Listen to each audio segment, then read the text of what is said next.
चलो लेके है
వైఎస్ఆర్సీపీ క్రిస్టియన్ విభాగం జిల్లా అధ్యక్షుడు బాబు ఈ దాడిని ఖండించారు.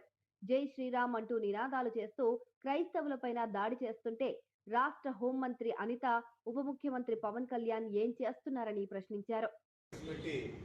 కనీసం వాళ్ళని స్టేషన్కు కూడా పిలిపించకుండా వాళ్ళకి బెయిల్ ఇచ్చి వెళ్ళినట్లుగా మాకు సమాచారం ఉన్నది. సెక్షన్స్ కూడా 191, 193 ఆ తర్వాత పెట్టారు. యాక్చువల్గా ఇది పెట్టాల్సిందే 302 అటెంప్ట్ మర్డర్ కేసు పెట్టాలి. ఈ భారతదేశము లౌకిక దేశంగా పిలువబడుతుంది. రాజ్యాంగం మనకి కొన్ని హక్కులు కల్పించింది.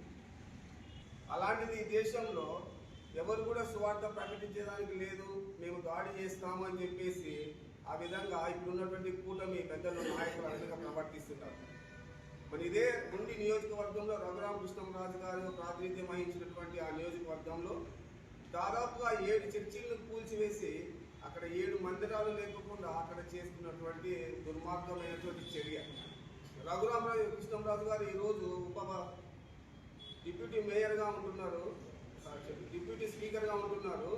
ఆయనకి ఈ మీడియా ముఖంగా తెలియవలసేది ఒకటే విషయం సార్, మీలాగా బ్యాంకుల్ని దోచేసి క్రైస్తవులు ఎవరు ఈ దేశాన్ని వదిలి పారిపోవాలని ట్రై చేయట్లేదు సార్, అది మీరు గుర్తించుకోండి.